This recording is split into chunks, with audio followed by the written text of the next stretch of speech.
if there was a way for you to increase your revenue without increasing the ad dollars you're already spending, without increasing your marketing budget, would that be of interest to you? If you just said yes or nodded your head, then this episode is 100% for you. And today we're talking about why your ads aren't getting clicks. And this is a very specific piece of the funnel, because if you're able to take an ad that you're already spending money on, say you spend $20 a day, $100 a day, maybe $1,000 a day if you're a bigger company, if you're able to take that same ad that you're already spending the same dollars on, but tweak it slightly so that the same dollars get you way more clicks, mathematically, you'd have more opportunities when you go downstream in the funnel. So that's what we're talking about today. So Nick, thanks for being on the show. I mean, it's your show, but thanks for being on, of course. I'm joined by my business partner, Nick Pilson. He and I co-own, and my name's Joey Nagel, by the way. He and I co-own a company called Collab Studios, where we help service-based companies generate leads and appointments, and ultimately, for the purpose of getting them sales. To date, we've helped companies generate over $100 million in sales using exactly what we're giving you guys here on the show. Everything that we teach on the show is stuff that we charge people to work with them on. Like, we don't teach anything, like, this is the only thing we know. So if you pay us to consult you, pay us to come into your company, we're going to teach you and walk through this stuff. The only difference is we're actually helping you implement it and helping you carry it out. Whereas here, it's more general. You have to do all the work. Yeah. But hey, you can, and it'll work, right? So what happens, Nick? Like, what do people usually think is the problem when their ads really just aren't getting any traffic? Like, the ad isn't taking somebody from, say, Facebook. Nobody's really clicking on it to go to the website. Or they are clicking, but very few people are clicking. Those clicks are super expensive. It's not turning into actual business or actual leads. Like, what oftentimes do people think might be the problem and the solution to that we see people try to implement? A lot of times it's, oh, I must need to spend more money to get more at bats. And I'm getting a few clicks, but I just need more clicks so I can get that one guy to convert to actually go through the rest of the funnel. And then sometimes we hear other people say, maybe I'm not targeting the right people, or maybe I need to like dial in my targeting, and I'm going for a male 35 to 55 interested in garages, like super specific. Yep. Those are a couple of the really common ones I feel like we hear a lot. Why is increasing the budget a bad idea at this stage? If you're getting low clicks, why would the first solution you presented of a lot of people, and I've seen that a lot, well, okay, maybe we just need to spend more. Why does just spending more not work in this situation? Because the data that you're seeing doesn't show that the ad you're using, it actually performs well. So if you spend more, you're literally just wasting more money because the back end isn't optimized yet. So think about, if you keep it super general, if you run a business and, I mean, your systems are a mess, complete mess, but you keep doing more work, it's just going to get messier. Yeah. And you're going to keep wasting everything. Yep. Same concept. If you have a bad ad or something isn't set up right on the back end, but you spend more money, you're just going to lose more money instead of really get anything else out of it. So for the shorts, if you own a service-based business and you're running an ad and you go and look at the metrics on that ad and it tells you that it's not getting a lot of clicks, or those clicks are incredibly expensive, and the way you can check is you can go to ChatGPT and say, hey, here's what I'm paying, here's my cost per click, is that good? And a click is somebody who sees the ad, clicks on it, and goes to your website, hopefully to turn into a lead that you can turn into a customer. But if chat tells you, hey, for your industry, that's a really high cost per click, you can know immediately, do not spend more money. A lot of times folks will think, okay, I'm not getting any leads from this, so I must just need to spend more money on this ad. So what they'll do is they'll increase their budget, they'll spend more money, and now they'll still have no leads, and now they have less money in their bank account. So what you need to do is first fix the creative, and there's a specific way to do that that a lot of people don't understand, but you have to fix the creative, not just spend more money. Yeah.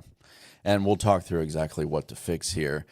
But once you get these things fixed and the data is showing, okay, now this ad is working well and we're actually getting some leads, now go spend more money. Exactly. So it's not like spending money, putting more money is bad, but you want to make sure you're getting the most out of what you're actually spending. It's not, whatever's happening on a small scale is more or less going to happen on a medium scale, on a large scale. There's a degree where you can get too big and you're spending too much for your market size. But to some degree, if it's not working small, it's not going to work big. Yep. It's just going to work bad big. Yep. So let's talk through. We've been running a campaign. Yep. Just an example here. We've been running a campaign. We've got an ad, and it's gotten a couple clicks, but man, I feel like we've been spending a lot of money. What should I go look at to make that decision in the first place of maybe we need to change something? And then what is the first thing I should actually go look at changing? Yep.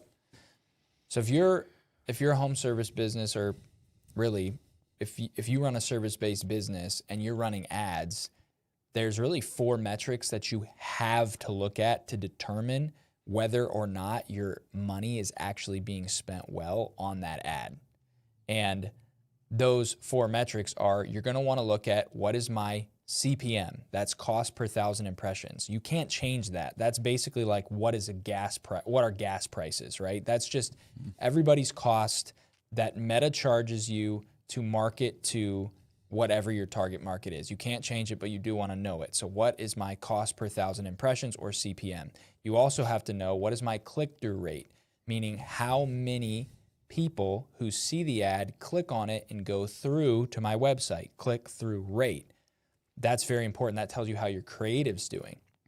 Then you also want to look at your frequency, which is on Meta. You can look at this metric. Your frequency is how many times did one individual see my creative? Because people start to, once they see something too many times, they start to basically just blank it out and not even notice it anymore. So if your frequency is too high, usually above 4 or 5, meaning a person saw it more than 4 or 5 times, like one individual, then they're not going to notice it anymore. So that's telling you that you might need to refresh your ad creative.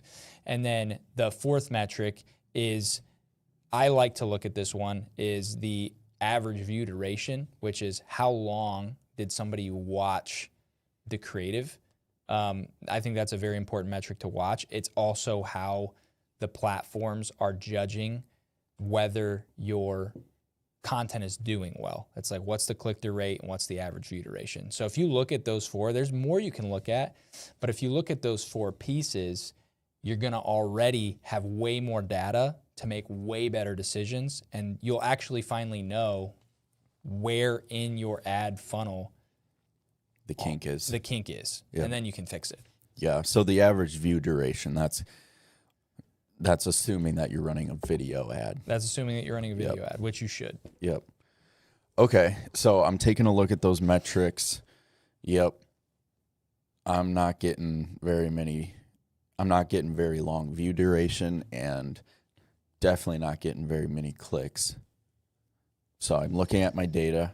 I've made a more educated analysis of what's going on. Yep. So now what do I do?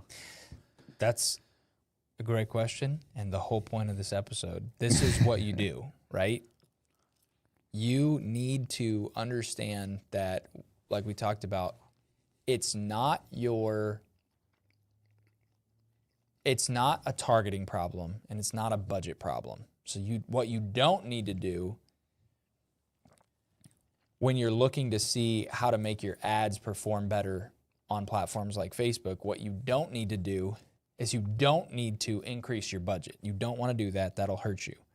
You also don't want to go in and try to fine-tune your targeting parameters and say, maybe I should narrow my targeting down to 35 to 50-year-old men who live in this area and make, $100,000 a year and X, Y, and Z. You don't want to do that because Meta's algorithm, or the algorithms that all of these major social media platforms use, they're smarter than you are. So that's what you don't want to do. What you do want to do is you want to, in your ad creative, in the first 3 seconds, you want to address your target audience. That's the new targeting. You want to say something like, if you're a roofing company, hey, if you've been looking at getting your roof replaced, maybe it's 15, 20 years. Let me do that again. Hey, or if you've been looking at getting your roof replaced, maybe it's 20 plus years old. We're actually running a trade-in program where you can trade in your old roof and get money towards your new one. So in my head, what that does That's instantly is Facebook now, or whatever algorithm, now knows it needs to go find someone who owns a home. And, well, that's the biggest one that I thought of right away. Or maybe they're, which is a target. Like who has an older roof, though, too. So, like, owns a home, could be, older roof, because we said older than 20 years old. Yeah. And So looking to get it replaced. Yeah. So if someone's 18, lives in an apartment, or still lives with their parents, or going to school, it might not cater to those people because the odds are they might not own a home. Yep. So that's great. And so now that's doing two things. One, that's telling the algorithm who to look for without actually setting a parameter. And two, if you listen back to one of our previous ones where we talked about ad structure, you instantly just hook the person if they are that type of person. 100%. Because when running ads, Meta doesn't need targeting information. Like, Meta doesn't need targeting information. What it needs is a really strong hook that contains the targeting parameters, like literally saying, if you're 55 years or older and you're looking at getting your roof replaced, we're running a promotion where people over 55 can save an extra percentage off plus the current best promotion we're running, and they can stack them together, right? So now Meta doesn't need you to go into the settings and type in 55-year-old plus whatever. It's going to show that video to a ton of people to test it out. It's going to see who watches it the longest. Are you going to watch a video that says, I'm looking for a 55-year-old? No. Like, you're not going to watch it, so it's going to start excluding all the people who aren't watching that video, and it's only going to serve it to that target audience. That's the new targeting on social media platforms. I like that. So really it's shifting my creative to be more targeted at who I'm looking to aim at, which I should have done anyways. But if I didn't know, now I do know, and it kind of serving two purposes, which I really like. Okay, so I fixed my ad, made a new video, starts out with addressing the audience and the problem. Addressing exactly who I'm looking for. Re-uploaded my creative to Meta. Now what? Or is that it? No, there's one more thing. Well, there's a lot more things, but there's one more thing. If you do these two things today, which you can do today, you'll see a major difference in your amount of traffic that actually turns into leads. There's this setting in Facebook that I see. I'll do it for the shorts. If you run a service-based business and you don't have this setting turned on Facebook, you're hurting yourself. And the setting is a little toggle that determines whether or not you're going to get leads or not. And it's right under your nose, but most people don't know that. There's a literal button you can click when setting up your campaign that tells the platform you want leads. Most people I see that don't know this run a website traffic campaign because they believe in their heads that if I run an ad for website traffic, people go to my website, they'll turn into a lead. But you actually have to optimize for leads, which is an actual setting. Yep. So when you click the button that says leads, now Facebook knows to get you leads, not just traffic. So if you've been struggling and just getting traffic, it's very likely because you don't have it set up to try to actually find you leads. Yeah. Because Facebook wants to help you. These platforms, they want to get you what you want, but you have to tell it what you want. Right. Yep.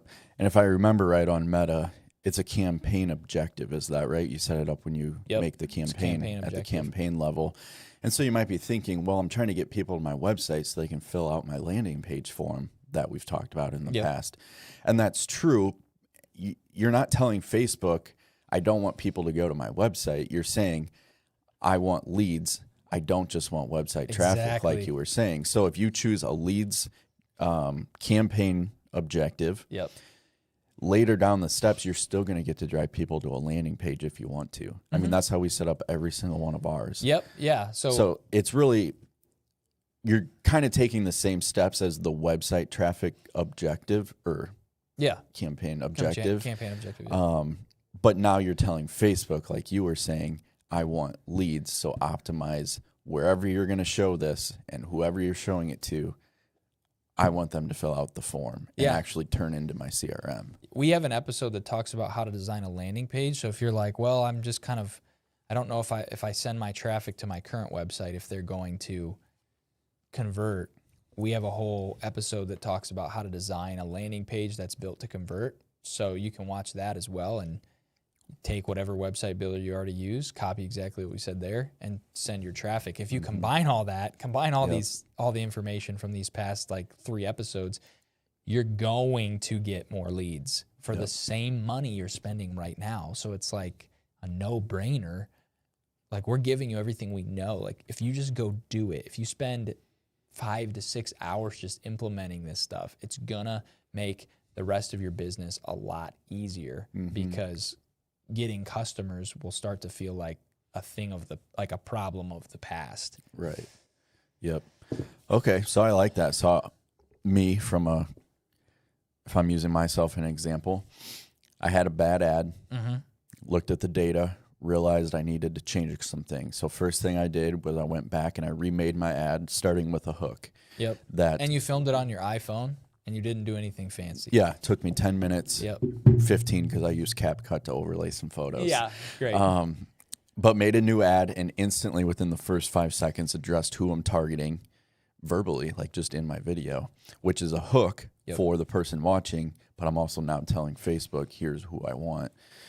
Re-uploaded that. Made sure my Facebook campaign was set to leads objective. Not website traffic. Which I had before. And you went to ChatGPT and you asked it to help you when you had problems, like, oh, how do I optimize for leads? What's the best setup? You went to chat. It walked you through everything. It was really easy.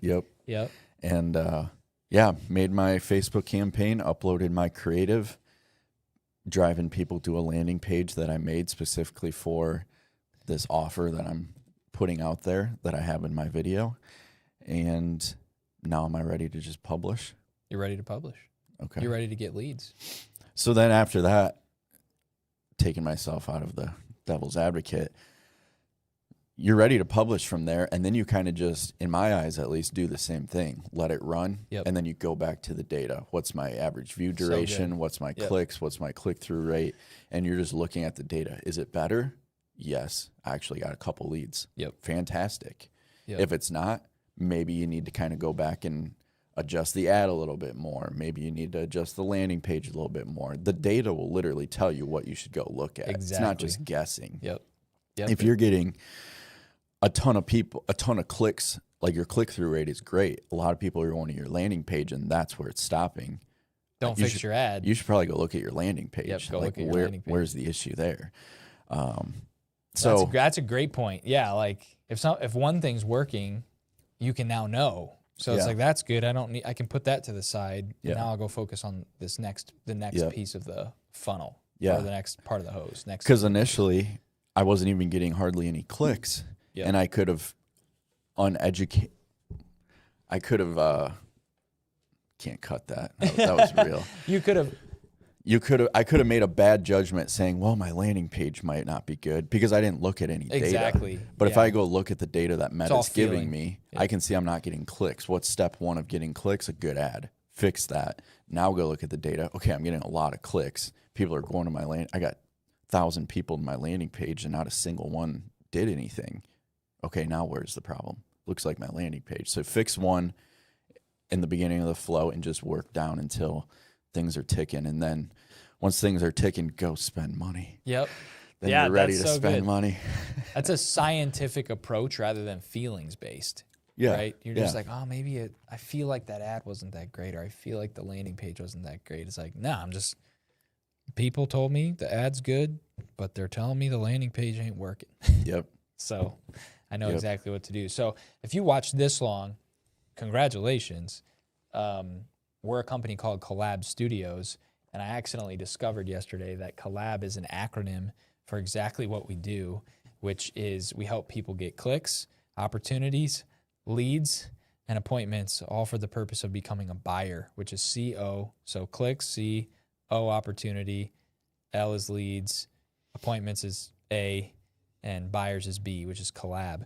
And that's what we do. So today we talked about clicks and opportunities and leads. And we were really focused heavily on clicks, which is the ad itself. If you're not getting any clicks, there's no opportunities. Mm-hmm. If you don't have any opportunities, there's no opportunities to convert them into a lead, which happens on your landing page. So today we talked about C and O and a little bit of L, which is clicks, opportunities, and leads. Yep. I just thought of one more thing. We say a lot that we as Collab, we don't really care about clicks. That's true, but we do care about it for making a decision. For a decision, yeah. We just see a lot of other agencies or people say like, oh, I got 100 clicks on this, or I got 1,000 clicks on my ad, or, they'll try to sell you on clicks. We can get you this many clicks, this many impressions. And the reason we say we don't care about that is simply because that's not what the client cares about. The client wants the leads. They want the sale. They want the appointments. Yep. But we do care on our end, the data of the clicks, it's not something we advertise. It's like, we'll get you we're not 1,000 like, look how clicks. many clicks we got you. It's like, that's not something we look at. Because the clicks is nothing if it didn't, just like we were saying, if you got 1,000 clicks but no landing page leads, 1,000 clicks is pointless. What we do is we partner with folks we handle the COLA. So the clicks, the opportunities, the leads, and the appointments. We work with folks on that to get them to the point where they have opportunities for those appointments to turn into buyers. So essentially that means we do the 4 parts of the funnel that get your salesman at the table with a potential customer, and then they have to turn that potential customer into a buyer. Yep. But most businesses can do that. That's why they're a business, because they know how to sell, but they may have had some issues with the clicks, opportunities, leads, and appointments portion, which is where we come in and we collab with you. So Yep. That was great. I think that's about it. That's it. If you implement even those 2 major things we talked about in the show, which again are just change your creative up and make sure your settings are turned on for leads. Like Nick said, you'll be wanting to spend more money because you're actually finally getting some results. So thanks so much for joining us on this episode of How to Get Customers. Again, my name is Joey Nagel. My business partner, Nick Pilson. We co-own Collab Studios, where we help people with this exact same thing. We've got a book that's almost out called How to Get Customers, and we got an episode coming at you pretty much every weekday morning that we can, and shorts all over the internet. So thanks so much for joining us, and we'll see you on the next episode.